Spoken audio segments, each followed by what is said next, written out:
Holy sunburn! This is Flight Check Season 2, Episode 27.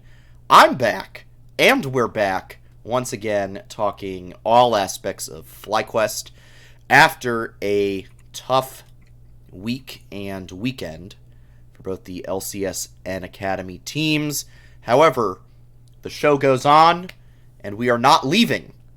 We're not effing leaving, as Leo DiCaprio says in Wolf of Wall Street. My name is Sandy Toes, and to my left, it feels good to say this again, to my left and to my extra left are my fellow hosts, Noxwar and Curly Double Q. Fellas, I need to know, what's the worst sunburn you've ever gotten? Now Curly, I know you're like, you've naturally got a bit more of a tan going on than either Nox or I, so maybe you're a little bit more exempt from this. But if you've got an answer, I'm interested to hear it. I mean, I'm in denial of the existence of sunburn when it happens to me. Therefore, every time I have gotten one, because I've definitely gotten them before, once it's gone, I forget it ever happened to begin with. So I cannot tell you for the life of me. However, I'm going to say that it's a 99% chance that it happened the third week of July, whatever year it happened. because that is when I go on vacation with my family to the same place every year.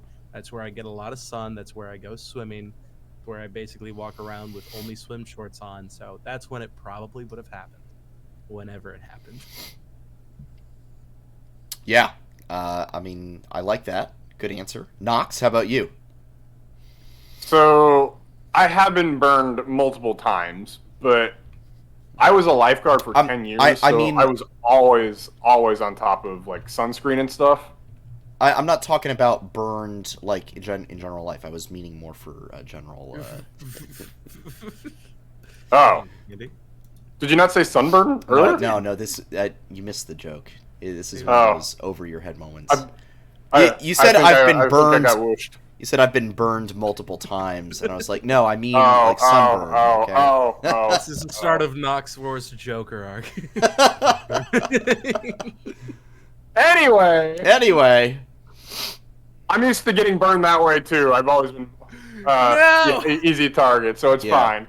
No, I've never really been ever badly sunburned because I was a lifeguard for 10 years, so I was always on top of using sunscreen and stuff.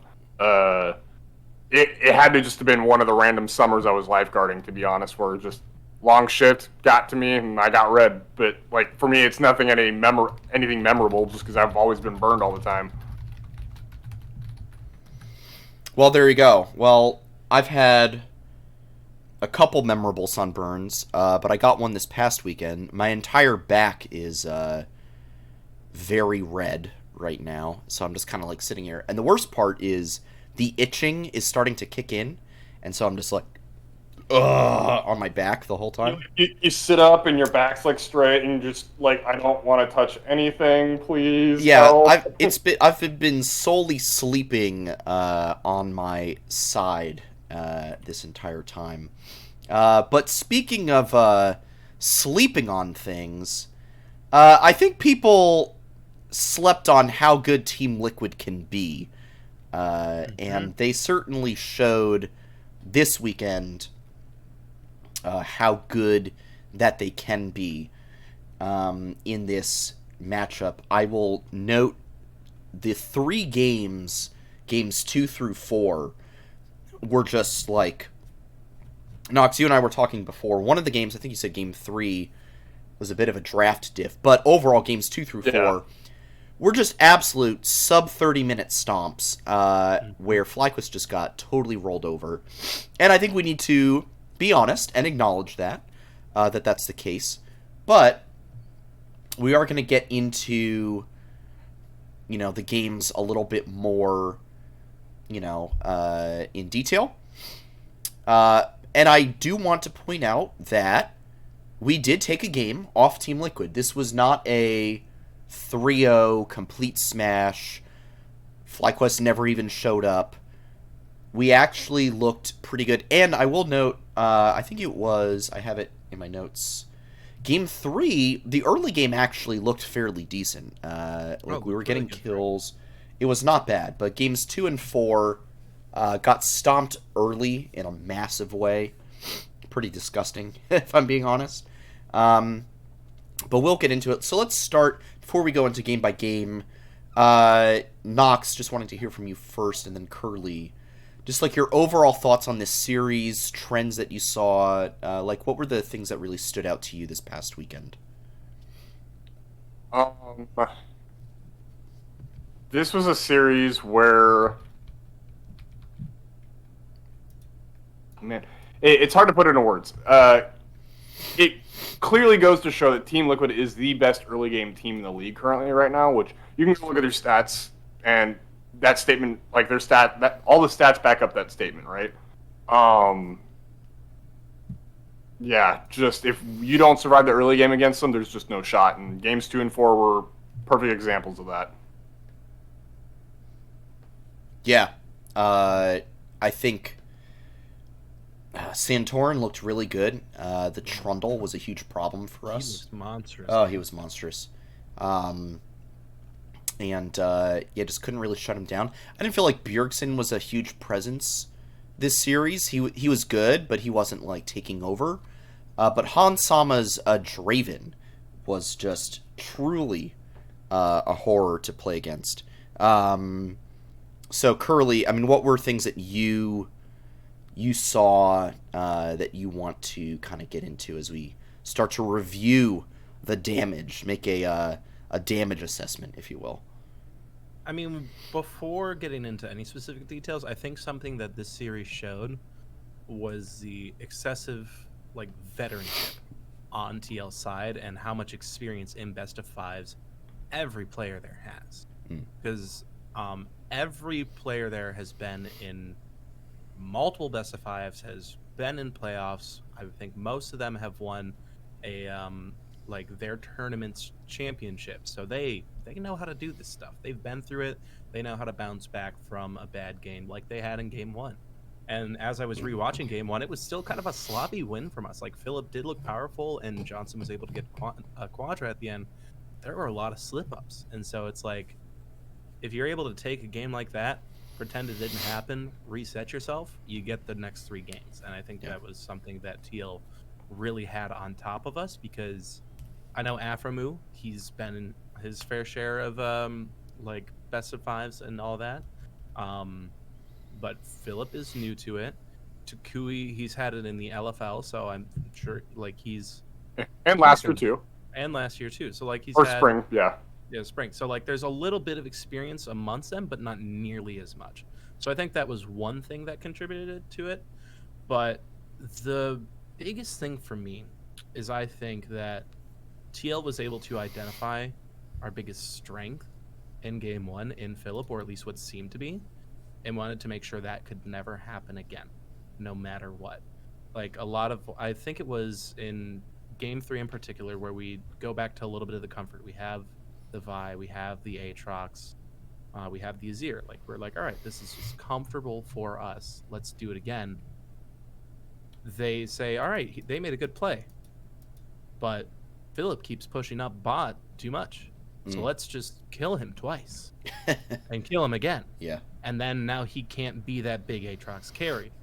So and part of that, I don't know if that's because he was targeted by them, or if he just took all that confidence from game 1 and kept it within the rest of the series. So that was a major thing that I noticed the whole time. And then it also felt very uncoordinated. I don't know if there was too much pressure, or not too much pressure, but I don't know if the pressure might have got to them, but it felt kind of like watching some of the moments back in Lock-In, where one player might go in and then another is oh shoot, we have to follow, etc., etc. And that might just be the perception. That might not have been the case at all, but just from not being in comms, from watching how the players literally, it felt like after game 1 we weren't really together. I think that's a lot of what might have made it difficult. Yeah. With the rest. Do you guys? I think at one point in game 2, it might have been Azael who talked about, getting stomped so much might have been mental crusher for some of the younger players. Curly, I know you touched on this a bit, but do you feel like there was a bit of a mental boom after that game 2 where Team Liquid came roaring back? Or did you not see so much of that? Because I think that's probably part of the discussion to have it, and you can't really ignore that, is like, okay, had a tough game 1, got crushed game 2. Was there a loss of the mental edge after that game 2? It's hard to say. Like, I think there's definitely a chance that there was a mental impact there, because you have Hansama going 10-1 on the Draven. You have the person who was just your biggest carry in game 1 in Philip going 0-7, and just the only one having any like semblance of maybe being able to have a shot is Johnson, who I think in the last split has, like, you've seen him slowly become this silent, all right, I'll make sure I'm stable, I'll make sure I'll try to farm to make sure I'm still something no matter what's happening. So you see that, but overall it's like, that hurts. But I think something else that happens a little bit in game 3 is also draft. I'm not calling it a pure draft diff, but the amount of sustain on the side of Team Liquid is absolutely absurd. Oh yeah. You have a Renekton who wants to get chunky and has built-in like health, like restoration, like he can get a big heal, and then he's going to go Gorg Drinker so he can get even more heals.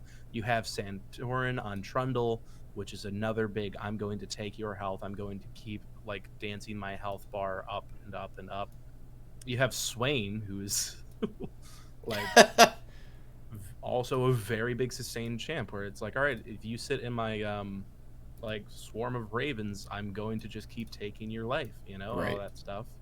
And then you have Hansama on the Seraphine, which Nox like raised a really good point that apparently in a fight, that really long Baron fight, he was able to empower W 7 times, which was 3,000 healing for the whole team. There's just so much to try and get through. Like, you have to get through five versions of one champion to try and get them down. And the only one that might have a chance to do that is Vi, if she can stay sustained in there. And maybe even Azir, because Lucian is all about burst. There's no one you can really burst down. Yeah. So I think draft really hurt us there too. That's fair. Nox, how about your thoughts on kind of the mental aspect of the series? Do you feel like we kind of boomed after that game 2, or do you feel like we still had it going? I don't think it was after game 2. Game 3, we had a lot of potential, and I think we were making really good plays around the map, actually. Game 3, on the other hand, I think after kind of like the first like 4 to 5 minutes, then the team just kind of went mental boom really quick, right? So I think by the end of that part, it was just done. But yeah, not after game 2, because game 3 was actually really, really solid, and we can get into it more if you guys want. But game 3 was just, I did not like that Lucian Nami pick, right? You'd already seen 4 of Team Liquid's champions at that point. You already knew what the bot lane was, because the Seraphine and Nautilus had already been drafted. Yeah. I just, if you draft the Lucian Nami at that point in time, you basically set a win condition for yourself of, we have to destroy this lane. If you do not destroy this lane, the game's like done later on, because your main form of consistent DPS at that point just goes onto the Azir. And Tuke was doing work, but you still have to have a secondary form of damage, in which case Lucian's not able to provide that because all of his damage comes in bursts, and Seraphine, for the most part, pretty much negates that. So yeah, I hated seeing the Lucian Nami pick right there. I think if you have literally any, like, I think I called it out in the Discord. I think multiple people called it out in the Discord, actually. It was like, this is a Jinx angle. Pick Jinx here. Jinx would have been great, and it just went right through the draft. Like, I understand that Jinx is weaker now, but you're playing Seraphine, Nautilus, and lane. Like, you're not in any threat of being killed unless you really, really mess up, right? So just farm it out. You'll have a higher, better, consistent DPS.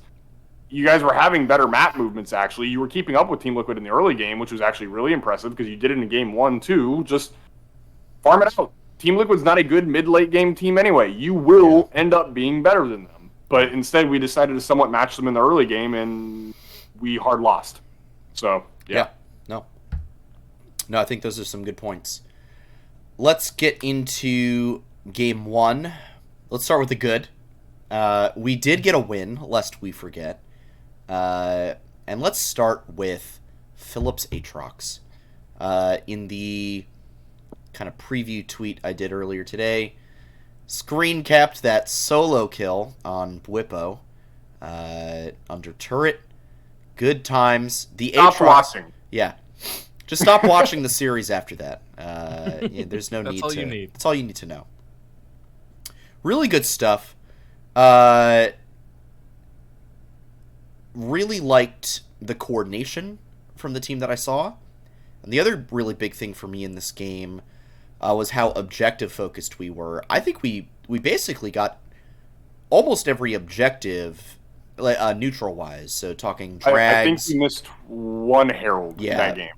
But one Herald. But one Herald. Whatever. But we got all 4 drags into Elder Drake, Baron a couple times, I think, at least once. But really, really good in that sense. So this was a great game. I think there were a couple sloppy moments. One that comes to mind for me was right before the end of the game where Jose kind of goes a little too deep on the Vi, and they get him, obviously. But it's still like a 4v5 at that point, and we're still pushing into the base. But because it was a 4v5, we couldn't, and we had Elder Drake at the time, there wasn't a lot we could do, and it felt like we forced that a little bit too much. So didn't like that so much. However, rest of the game looked really clean. I liked the Vi. I thought, Phillips Aatrox, we know what he can do on that. And yeah, Johnson really cleaned up on the Aphelios. I totally forgot to mention. If I'm being honest, I feel like MVP of the series for me is Johnson, actually. Like, I felt like he was the top performer throughout the series. We can get into that in a bit, but let's go to Nox. I want to hear your thoughts on Game 1. What did you like? What did you not like? How do you felt like it transitioned us towards the rest of the series? I mean, I like the solo kill. That was really cool. We always love that, right? Outside of that, though, I think Team Liquid was very clearly still waking up because they had moments in time where when they were on the map, they had like certain moments of tempo advantage, but they didn't capitalize on it, which is part of the reason why we had every objective. Like, whenever we had our tempo advantages, we took them and we took objectives off of them, right? Team Liquid had times where they had a tempo advantage that could have denied us a Drake at some point or a tower at somewhere else on the map, and for whatever reason, they just didn't. So I was very happy because it seemed like, oh, damn, we're awake right now. Like, we're looking good. And at least during Game 1, I was like, okay, maybe I can get excited a little bit. There's some possibilities this series. So, yeah, at least in the Game 1, like, we were very on top of our tempo and being able to take advantage of it on the map. And I think we just showed pretty solid coordination overall. So I don't think there was any like one particular individual who super impressed me. I think it was just very good team play, which really begs to differ. Like, what happened in the last 3 games, right? So yeah, but overall, I would say it was our team play overall for Game 1. I was very, very happy with how we looked. Yeah, would agree on the coordination aspect. Curly, what about you? What do you like in Game 1? I also really like the just confidence of the whole team. I feel like we definitely are taking control in a lot of situations, which I think is another major part of how we were able to get all of the Drakes, because we were like, all right, this is our map. This is our game. We're going to run it. And then they have, like, even the final push into the base, that lawn fight, it's like, there's a good amount of teams that might just safely not, like, follow up, not go into the base and fight TL, but they were like, you know what, let's go for this fight, and then they're able to clean up and end the game and give a quadra over to Johnson. So like that confidence, and it's a lot of what we talked with Sharks last week, where like the biggest strong suit of the team is when they play confidently together, and that's what he wants to see from everyone. And you could definitely see that coaching philosophy of like, hey, be aggressive, be confident in this game. Oh yeah, I think that's good. I thought I want to specifically point out Jose in this game. I thought this was probably the best game he played of the series. But I agree with that. And I want to double down on what I said about the objective control. I actually think somebody said, it might have been Raz on the desk, said this was our best game of the split. I don't agree, but I think we've had better games. But I still say this was a really good game by us in terms of that objective control, in terms of that coordination, and not really... I guess the best way for me to put it, we didn't allow Team Liquid a moment to breathe in this game. And as we'll get into in a bit, when we're talking about TSM, that's what I want to see more of next week, literally in like 3 days, when we play TSM. So that's what I want to see more of, is just kind of that stifling presence where we don't really allow Team Liquid to do anything on the map. Quick side tangent. I have my answer for this. But what do you guys think was our best game of this split? Ooh, you're really gonna make me think about the whole. That's a tough one to think about. So you want me to give you my answer? What do you guys think then? Yeah, go ahead. Absolutely. I think our best game this split was that second game against 100 Thieves. This split. Because I thought that was just so clean from us. Like, we just choked them out, and it was beautiful. Well, and that's what we can do when we're just on it, is we're so good when we can start stifling these teams out, when we choke them out from any objective play, from being able to make macro moves. When we can do that, we can beat any team in this league. Unfortunately, the issue, and I think this is a good move towards games 2 through 4, which I don't know about you guys, I feel like we could tackle those as a whole, because they all kind of went the same. Yeah, probably. They all kind of went the same way, especially games 2 through 4, or 2 and 4, just got completely rolled in the early game, and very difficult to get a foothold or even find your way back when you're so massively gapped early. Game 2, Team Liquid has a 5k gold lead at 12. Game 4, they had a 2k gold lead at 8. And these are the kinds of advantages that a team like Liquid can just totally run away with. So, Curly, I went to Nox first, so I'll come to you on this one. So games 2 through 4... I mean, what were the issues that you saw here? Because I feel like there's a lot to talk about, but maybe like besides the early game, because the early game's the pretty clear issue in a couple of these games. Yeah. But what were some of the other things that you noticed that were problematic? I think another thing that really happens in games like this, that it happened for us in the regular split, is when we get behind, we do one of two things. We either just kind of stay away as much as we can, maybe farm up, maybe make a play here or there. Oh no, it doesn't work out. We're just going to sit down slowly and lose. Or, which is the next thing is something I saw a lot here, we consistently do Hail Marys. We're like, all right, let's do desperation plays. Let's be like, there's like a 10% chance this play works out, or like, let's just go for it. Let's try to make it happen. Let's try to force picks. Let's try to get ourselves back into this game. And in game 3, it kind of worked for a little bit because some of these Hail Mary plays, like hell, that one really long Baron fight that I referenced earlier. Um, at first, I thought we were gonna get a lot out of it, but then the stain just won it like so much. So like that was a very risky play for us, and it looked good for the most part, but in the end, it ended up being worse for us. And so like it's tough to say how I feel about that because on the one hand, um, if those work out, they get us back into the game. They turn the momentum around. They make it a world where it was a 3-1 FlyQuest, you know? Because like game 2, I don't think there's really any recovery. It just went downhill so fast. But games 3 and 4, there were some moments where potentially you could have turned it around. And so like those desperation plays, it's like it's good that they see they can have them. It just sucked that the execution was not there for it. So I think that was one thing.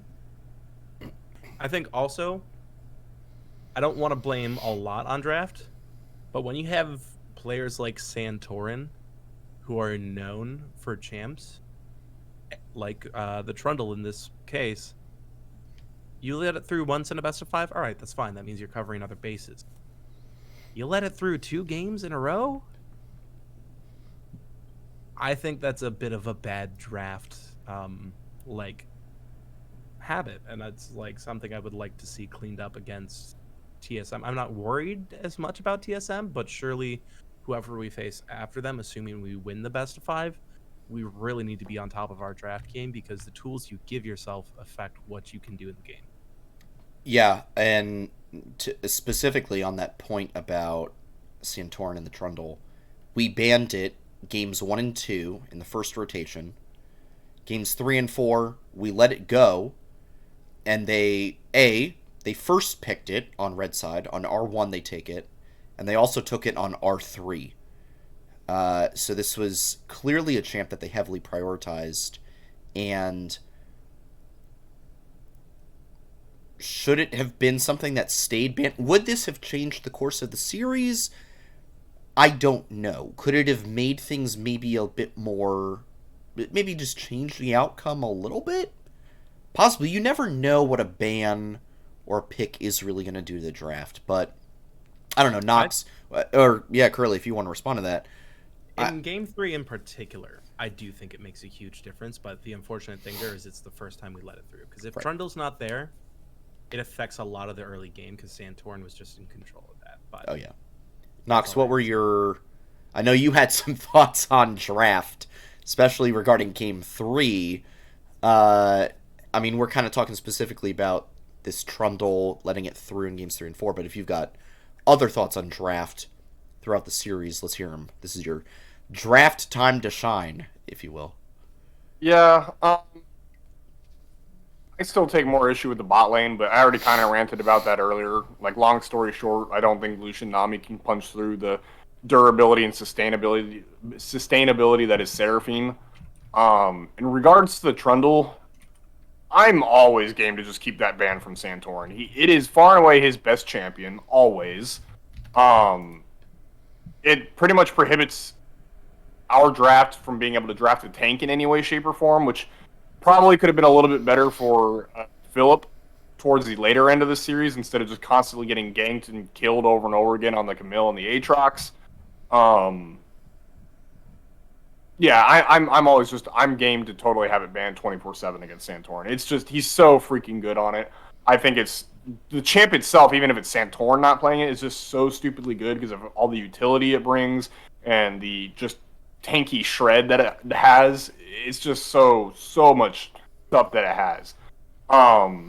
So yeah, I would have liked to have seen it banned. Do I think it really made that much of a difference in the games?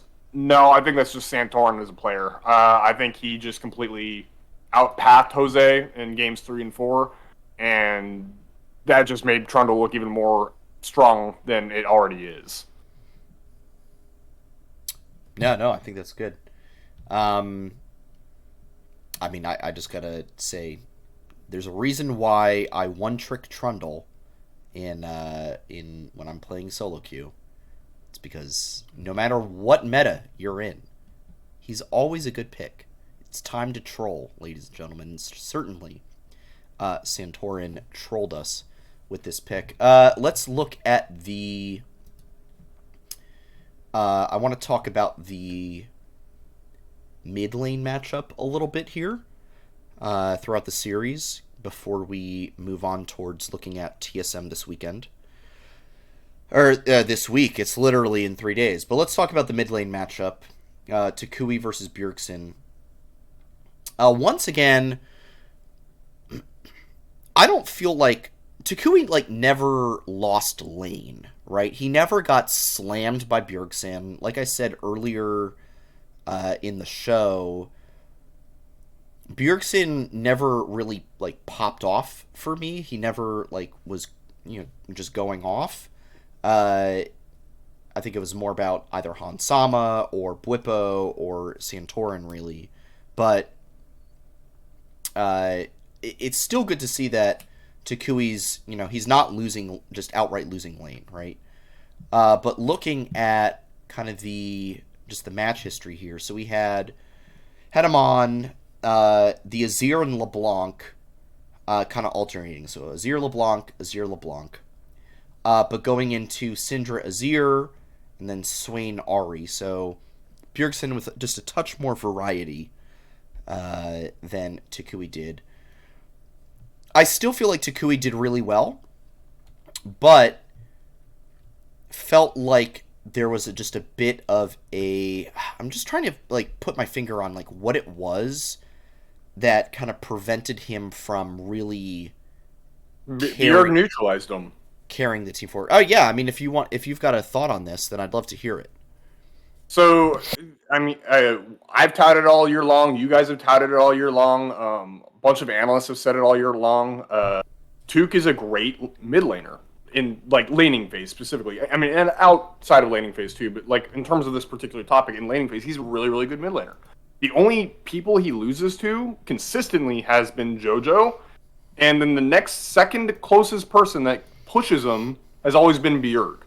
And I don't think Bjerg is ever at a level where he can punish Tuke like JoJo has, but I think Bjerg has started finding out that what ends up happening is if I can just hold this guy in lane, Santorin can just have a field day in the top and bot lanes, right? Because a lot of what Tuke does is he enables his top side to survive or not get absolutely crumbled under, and sometimes even helps it thrive. Or in situations where you just need to let Johnson farm and breathe and become a monster AD carry later on in the game, he can do that too. And I think Team Liquid was very smart in helping, and I'm sure Bjerg obviously had a large part of it too, because Bjerg is Bjerg. He is a GOAT in NA for a reason. But they, as a squad and team and individual, realized, hey, if we can just hold Tuke in lane, he cannot roam, and then our bare minimum top 3 jungler in the region can just go wherever else he wants to go and affect the map that way, right? Mm-hmm. So, no, Tuke did not lose lane, which is great because Bjerg is a very, very good mid laner. But at the same time, I think at the end of the day, that's all Bjerg had to do was just make sure Tuke didn't win lane. Curly, any thoughts on this mid lane matchup?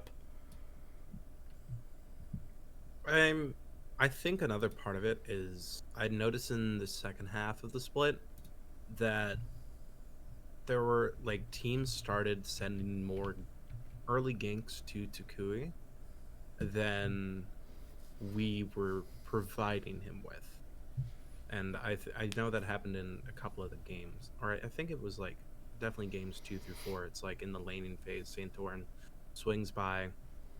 I think Core JJ's there too. They get the kill under the turret. They don't care if they trade one back. They've given Bjergsen time to, get a bit more of a lead and prevent Toucouille from controlling the lane. So I think that's another subtle thing that's kind of just went unnoticed. And it's something we could probably fix. Sorry, I'm upping your volume real quick. By about 10%. We'll see if that fixes anything.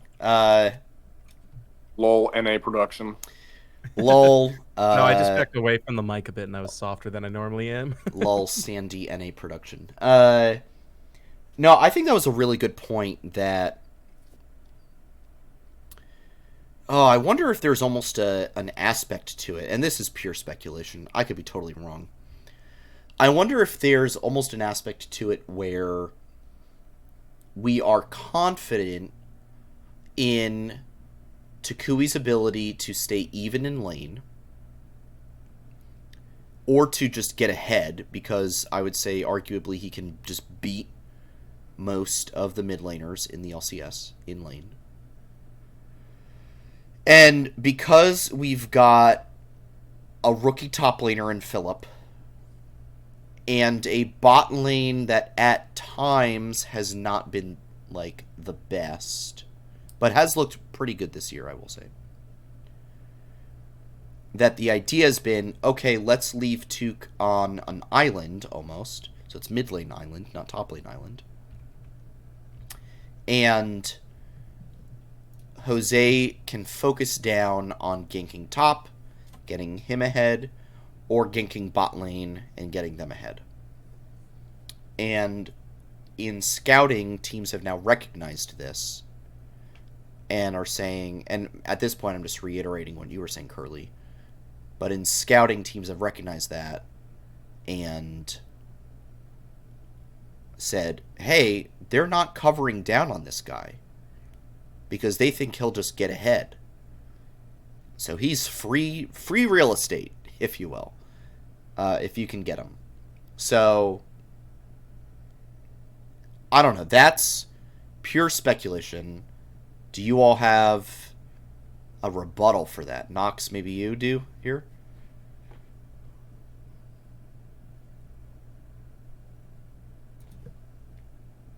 So, okay, one more time. I will apologize. I was watching Dig 3.0 Cloud9 Academy. Really quick. My own Man, co-host, not even by paying attention Dig Academy to his own podcast. I mean, All right, sorry. what is this? This is going on the list of grievances to read at the end of the year. My bad. Fair point. Totally true. It was the ending of the series. Huge upset, in my opinion. But please, yeah. Totally. All right, I'll rerun it through. Is there an aspect to it where the team figures Takui can hold his own in lane or just get ahead, so we don't need to cover down on him, gank top, gank bot lane instead, and other teams in scouting basically say, hey, they're not covering this guy as much as they usually do, he's free real estate. Gank him instead, the jungle won't be there because he's focused on clearing his camps or being present around top and bot lane. That's pure speculation on my part, but I wonder, is there any fragment of truth to that being possible? I mean, it's a fragment for sure. I would definitely say Tuke is typically very, very good about not letting himself get ganked. I mean, not that it hasn't happened, right? But I mean, a lot of times they're very, very hard ganks that get pulled off on him, and usually, when you're playing against FlyQuest, it's usually more advantageous to pull your resources to other parts of the map that is not mid lane. Think about it like risk versus reward, right? You're going to put a certain amount of time into mid lane, kind of a high risk, right? Because you're trying to gank someone who's typically very gank averse, isn't very gankable usually, and the reward is usually probably like a medium reward. So it's like a high risk, medium reward. Whereas, say you try going top, kind of a lower risk, and it's depending on which team's playing, it's either anywhere from a medium reward to a high reward, right? It's just making the decisions of what you think is going to be best for your team to win that game. And I think whenever you're playing FlyQuest, I mean, why not go for the higher reward with the lower risk, right? So that's kind of my opinion on it. So there's some fragment of truth to it, because there's times when Tuke does get ganked, and it is a good reward, but a majority of the time, it's not really worth it for the opposing team. No, I think that's fair. All right. That was a good closing thought to the Team Liquid discussion. Do you guys have any final thoughts on the Team Liquid series before we move over to previewing the start of our miracle lower bracket run? So, I will say, because I mean, all of us, I mean, minus Curly. Curly held the faith. Two of us Called were this correct in our exact predictions. and the exact. I called the exact 3-1, if you will. You did call the exact 3-1. I had a little more faith in you. I thought FlyQuest was going to be good enough to bring it to a Game 5. But the one thing that I do want to take away from this is that you and I didn't think they were going to win this. Curly did, but the point being is we're playing Team Liquid, who's a very, very good team, right? They are a top 3 team, probably going to go to Worlds, more than likely. This is a lot of good experience for the guys to take away from. They are a very, very good team. They play way different in playoffs than they do in regular season because it's best of 5s versus best of 1s. Mm-hmm. The guys learned a lot here, right? They're gonna have a lot of takeaways for when they come into this TSM match. So, even though I predicted a loss here, I'm not terribly upset with it because we did take a game, was very happy in that game, and then Game 3 looked good outside of the draft diff. I really, really do think we win that if it's a different bot lane that we have. So, taking all that into consideration, I think coming into TSM, the experiences that these guys had this past weekend and what they learned from it are going to do a lot of good, and it'll end up making a huge difference this Thursday and probably further on. There you go. Curly, any final thoughts on the TL series? I mean, honestly, to kind of reiterate what Nox said, like, even though I did expect to win here, and I was really, really hoping for it, I'm not terribly torn up about the L's. Sure, it hurt just how decisive a couple of them were.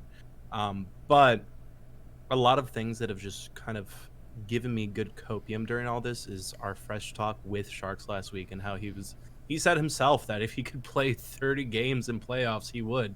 Like, he doesn't care that we as fans would go through so much, like, heart palpitations bringing silver scrapes in every single match, but he's like, the more games we get, the more experience they can get, the better they will be. So the fact that we were able to take that game off of them was good because it showed we could do it, and then even the 3 L's from there, it's 3 games to learn from of what to do, and then or what not to do.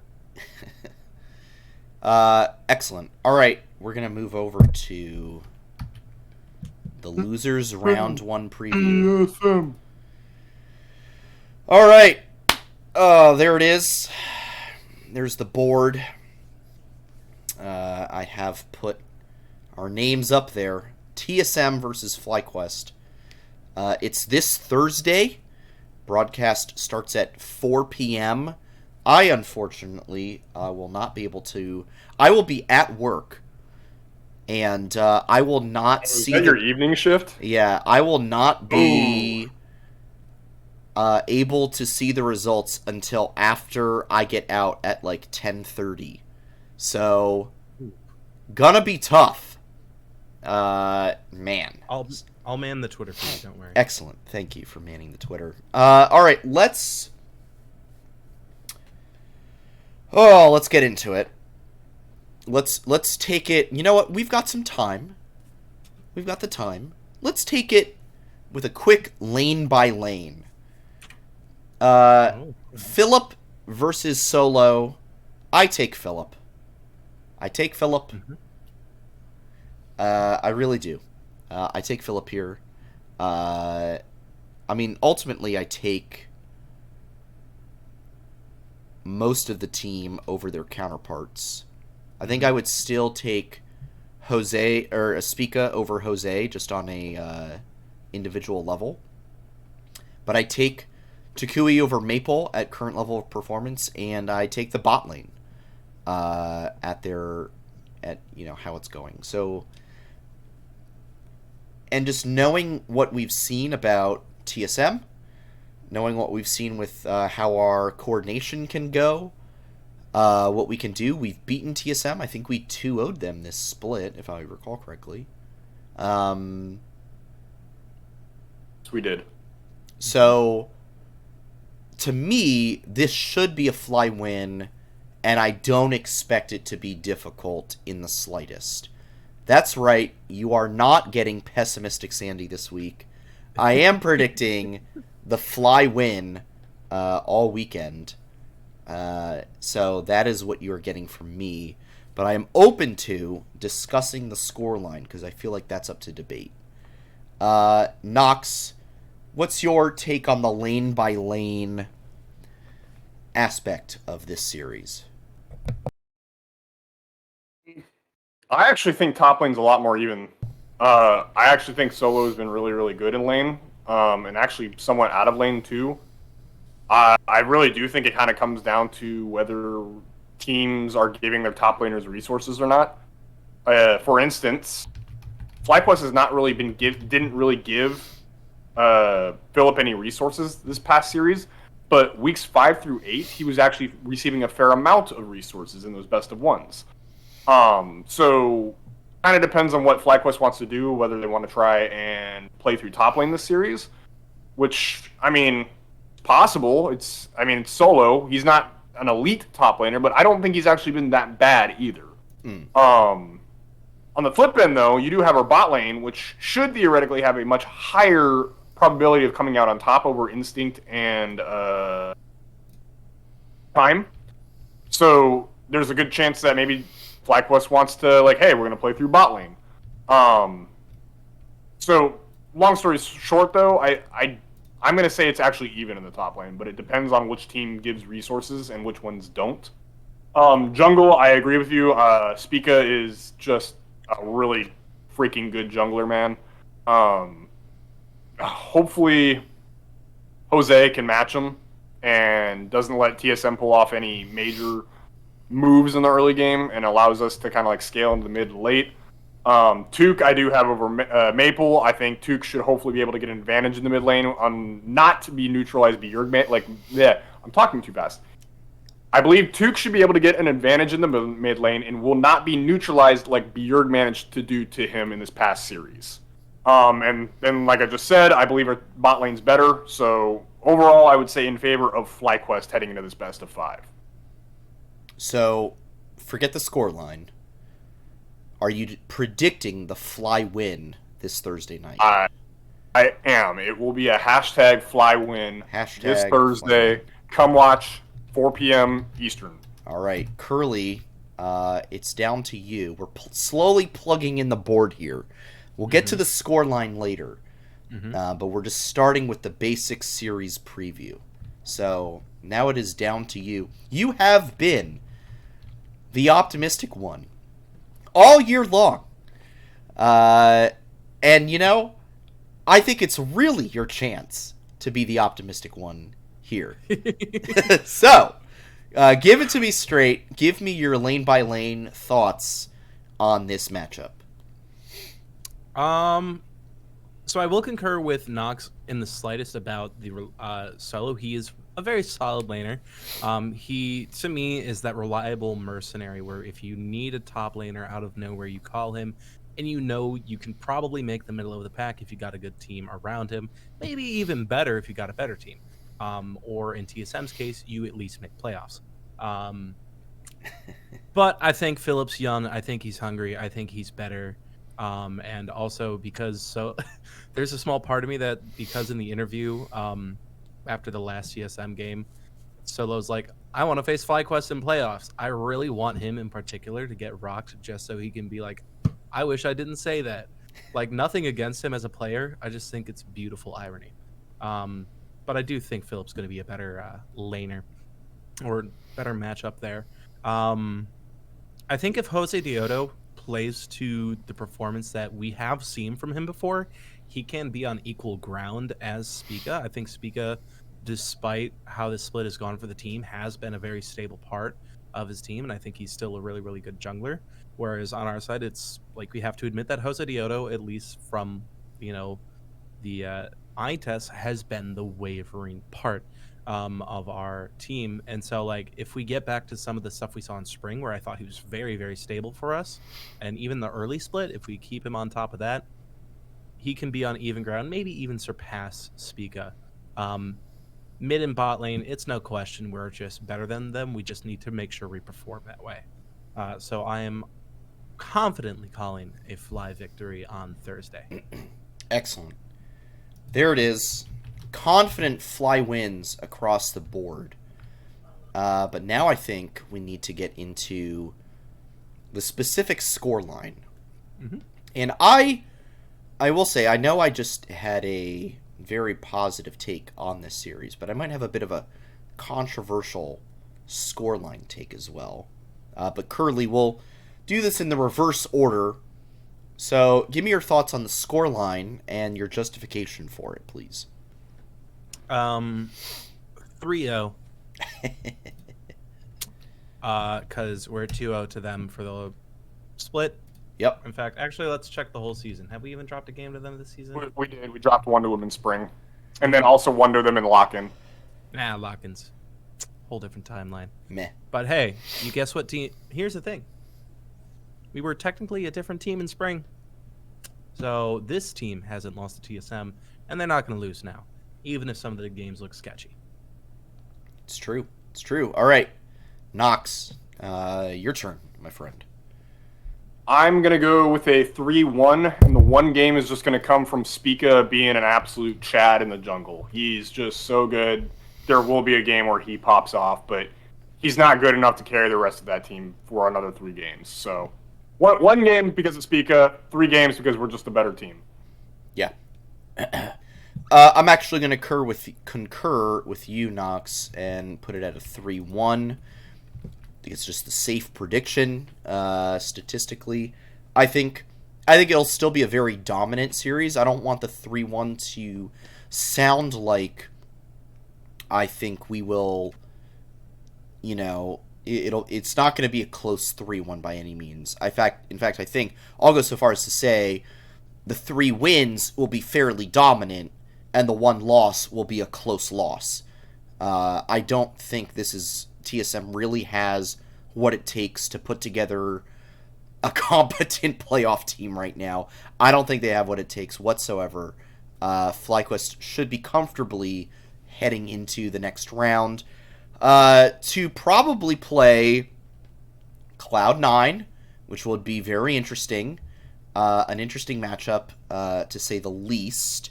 But we can get into that. I do want to, while we're talking about, all of playoffs right now, there's 3 other series this upcoming weekend.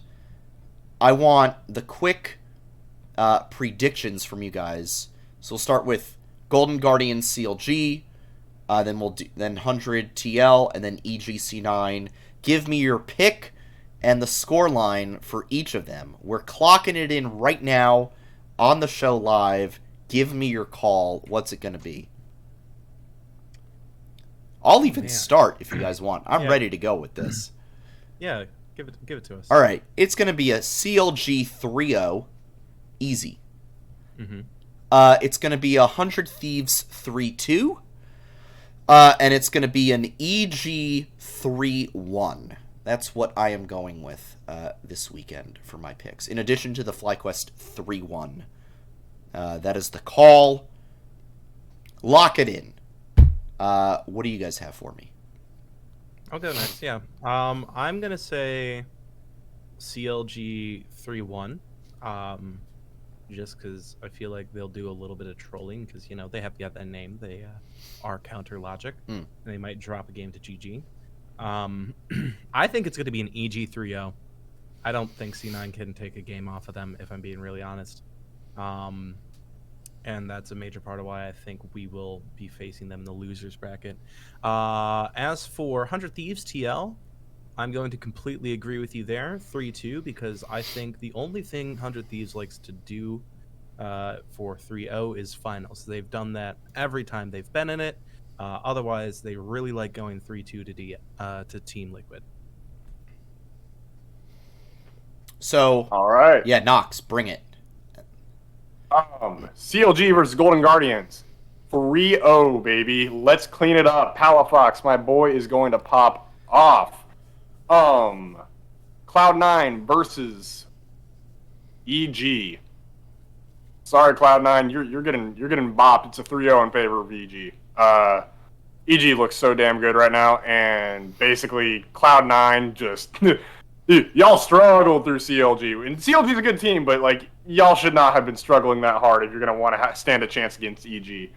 And then lastly, TL 100 Thieves. I'm going to go 100 Thieves 3-2. These teams constantly go back and forth all the time. I don't see why they won't right now. But I think at the end of the day, 100 Thieves and their synergy is going to end up clutching it out. So we'll end up getting an EG 100 Thieves upper bracket final. We'll end up playing Cloud9 next, I believe, if I understand the bracket system. And then CLG will end up playing Team Liquid after that. I like it. I have a Gigabrain 5-dimensional chess.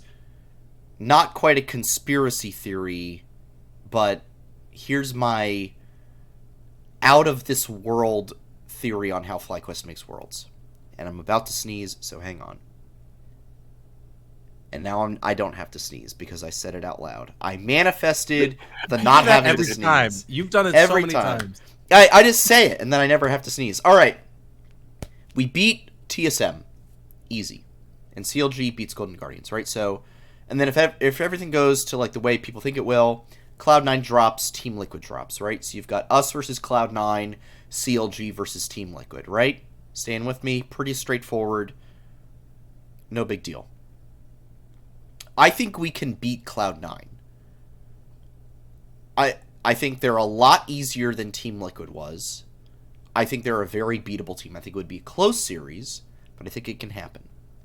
I also think CLG can beat Team Liquid. I think that can happen. I also think that we can beat CLG. So if it ends up being us versus CLG for the final world spot, I think it happens. I think there's a world where it occurs. And it winds up being EG 100 Thieves FlyQuest. Sandy. You're going too far ahead, my man. Let us get through TSM and like talk about the C9 bracket like next week. Before we start getting to worlds, bro. I have examined 14 million possibilities. 14 million scenarios in which this bracket plays out.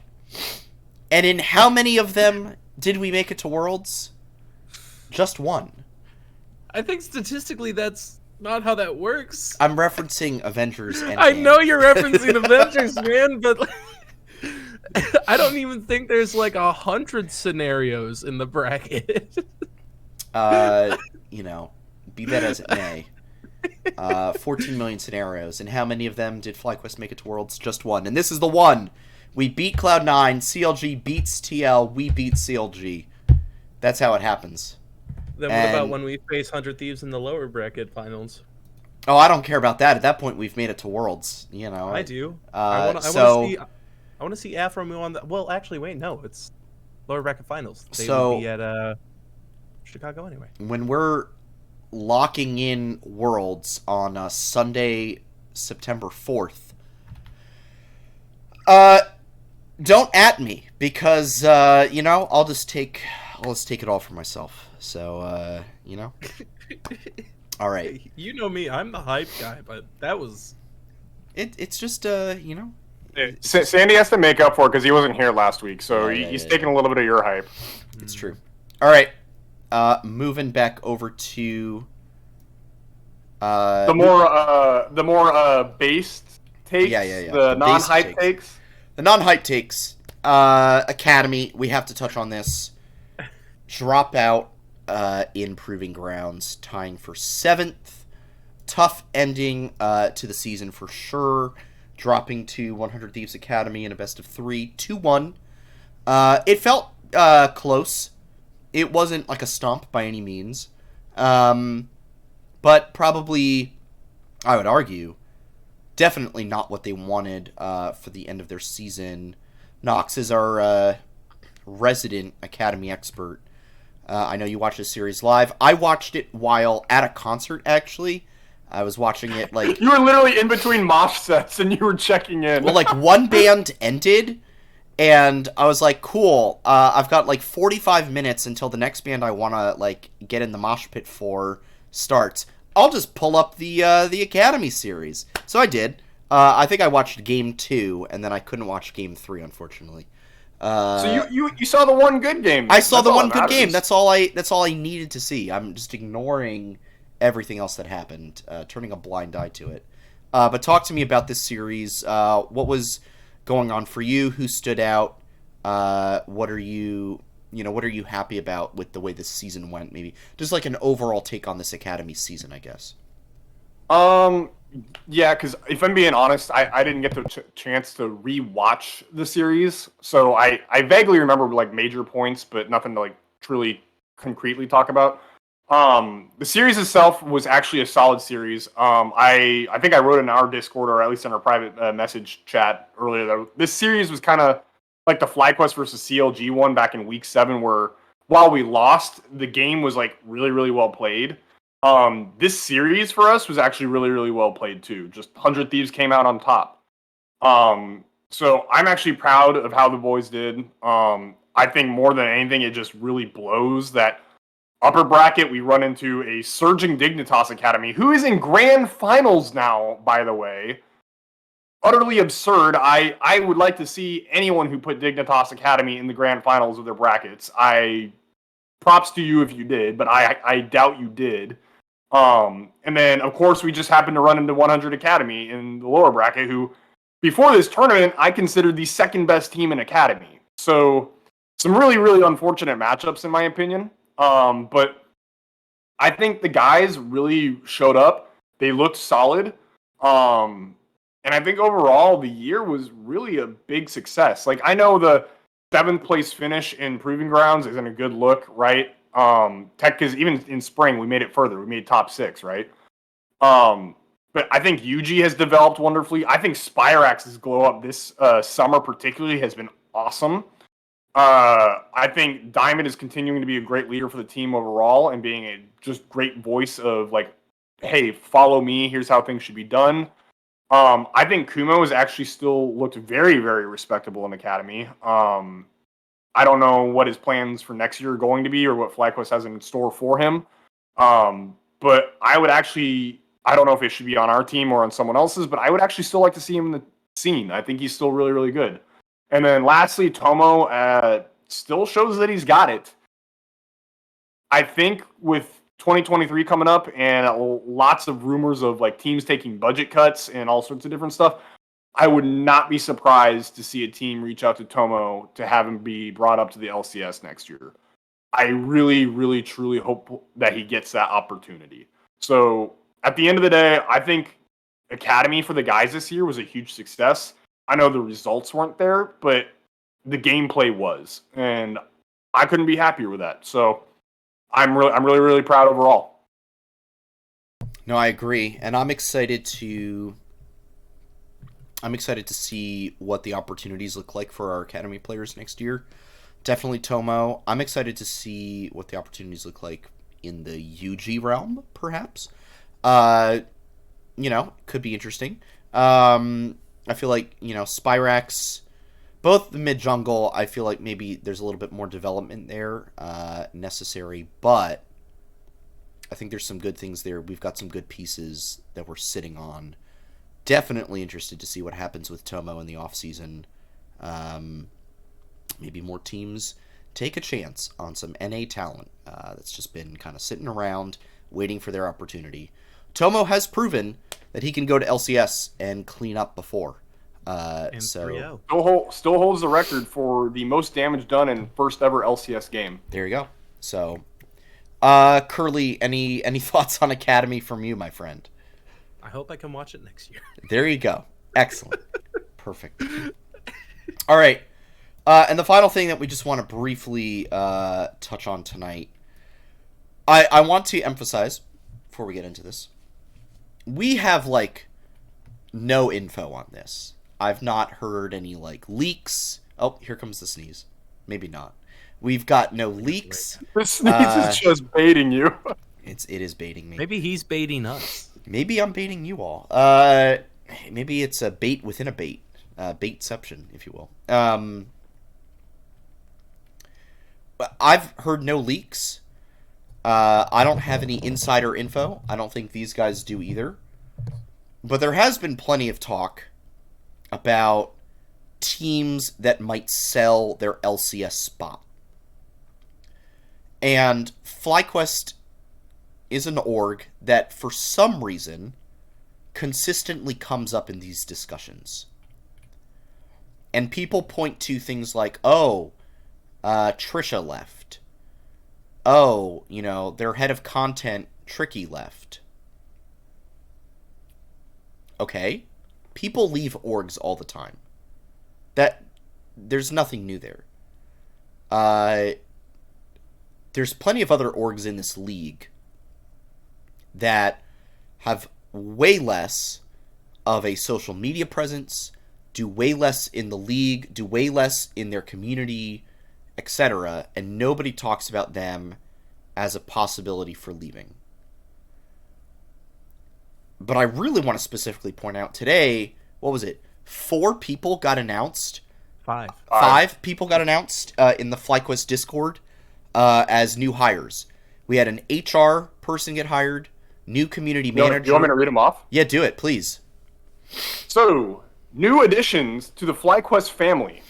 We have Rocky, funnily enough, replacing Tricky, or Ricky, his actual name, as head of content. We have Christina, who, while not tagged in the announcement, actually just came in literally during the recording of this podcast. So if you're listening to this later, go say hi to her and hashtag General of the FlyQuest Discord. We have Justin, our new HR manager, as well as Kamal, who's actually been in the Discord for a little while, but he's also the brand new office administrator. And then last but not least, we have a brand new wonderful community manager who's actually been in our Twitch chat all night, and I would love to shout her out. Actually, I haven't heard her name pronounced out loud, so I'm going to say it 2 ways. Sonica or Sanika, one of those two. Hopefully I can get corrected. But anyway... Oh, she's telling me to shush. Anyway, very lovely people. Come say hi to them in the FlyQuest Discord. They're going to be hopefully great representatives for the squad, and I'm looking forward to seeing what they can do. Yeah, dude, we love having just team expansion in the org, and then also I think my favorite thing about the whole Rocky Ricky thing, it's just it welcomes that meme. The community. Can we have Ricky? FlyQuest. We have Ricky at home. Ricky at home. Rocky. Now, not to disparage Rocky. I'm sure he does fantastic content, and looking forward to seeing what he makes. Just a hee-hee. But the meme just writes itself. So with all that to say, and now I can finally change the topic to what I'm about to say here. We're not leaving. Why would we hire all these people when literally all we do in esports is a League of Legends team and an Academy team and 2 Smash players? Why would we sell the spot and just run 2 Smash players, but also have all these new hires? It literally makes no sense. They're not selling. So stop talking about it. I'm tired of hearing about it. They're not selling. It literally would make no sense for them to hire all these people and then sell the org. It's ridiculous. I'm done. I'm done with the speculation. You know what? I was listening. I was catching up on podcasts. I'm gonna make some people out there angry. 100 Thieves. They have not done any League of Legends content lately. They didn't show up they haven't shown up to the LCS tailgates, apparently. They've basically been like fairly quiet overall on the League of Legends front. Maybe they're selling. This is the level of context people are using to determine who's gonna sell and who's not. But maybe 100 Thieves is selling. They don't seem to care about their League of Legends team, who's literally 1 series away from Worlds. So, that's wild. That's basically it. So, here's some other eligible ones. I know Nox just said in chat, Immortals has announced doing a full team rebuild, just like CLG, so they might not be selling. Dignitas is a good possibility. I'd say my front runner based on Dig would be my front runner. But then another interesting one is Golden Guardians. They're not going to sell. They just opened up a brand new training facility. Why would they be focusing on that if they're looking to sell? So FlyQuest isn't selling. The only team I could see possibly selling is Dig. And that's about it. There's also that weird timeline where TSM somehow manages to get a spot in the LEC, so therefore they're just open. I actually think TSM could sell. Yes. I actually think TSM is legitimately a sleeper to sell the slot. But I would love to see Misfits buy the slot out from him, because I'd like to see Misfits still be in the league scene. I did hear that rumor. I don't think it's going to happen. No. From what I've heard, they're looking more towards transitioning to like influencer-based content rather than fielding esports teams. So, all right, but that's it. We're not leaving. It's not helping. So yeah, TSM, they could leave. Dig, they could leave. I don't think anyone else would leave right now. Should some orgs leave? Maybe, but we'll see. We'll see how it goes there. All right, that is all that I've got to say. Do you fellas have any final topics for us to talk about before we wrap up the show? I mean, all I'm gonna say is like that rant there reminded me of playoffs. Don't talk about playoffs. Same energy, man. Yeah. But yeah, Road is talking about the playoffs jersey, so we are going to talk about playoffs. Like, damn, Fiend with another freaking banger, popping off. Probably one of the best jerseys this year, easily. It's really, really good. Like, I'm wearing the spring playoffs jersey. There's something about when we go dark mode that is so cold and it's so cool. True. And I like the little patterns that are in both of these jerseys. They're just so good. They're so good. I love it. Like, if there's one other reason, like, aside from the hype for FlyQuest as an org and, like, loving the players, like, if there's another reason you need to want them to get to Worlds, it's because that means we get another jersey, guys. We get to give more money to Fiend. It's true. It's all so, true. Like, come on, man. It's free. There you go. I'm just thrilled to have the swim trunks now. I got surprised by them. Oh, nice! Because apparently my current swim trunks aren't very cute, and I showed her those. I was like, they're kind of expensive though. And then she's like, you don't have any swimsuits. So I'm like, yeah, but it's kind of expensive though. And next thing I know, I had them a week later. I was like, okay. You and me both. I bought a new pair of swim trunks literally for this beach weekend that I just had, and then I think like a day or two after I bought them, FlyQuest dropped their swim trunks, and I was like, son of a... Are you kidding? I just dropped $60 on swim trunks. So, did you keep the receipt?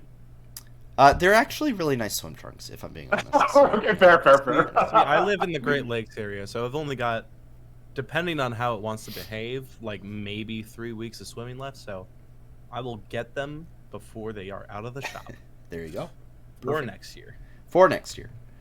Nox, any final topics before we wrap up tonight? Let's see. 100 Talk Pod is actually, I just saw the notification pop up, watching 100 Academy beat FlyQuest Academy. So I'm going to probably go give them some funly jabs here in a little bit after the show's done. Yeah, we'll hit that. Shout out to 100 Talk Pod. We'll hit that give them for sure. Yeah, go give them a couple friendly pokes. They play Team Liquid. They need some love and support anyway, so because that's gonna be a tough matchup no matter what. Other than that, like I said, come support all the new staff that just came in today. Like, give them some love, give them some support. I'm excited to see what they end up doing. Yeah, I agree. All right. Thank you, everybody, for tuning into this episode of Flight Check. LCS playoffs continue this week. FlyQuest takes on TSM this Thursday. Broadcast starts at 4 p.m. Eastern Time, and then there are best of fives every day this weekend. Thursday, Friday, Saturday, Sunday. An absolute ton of playoff content.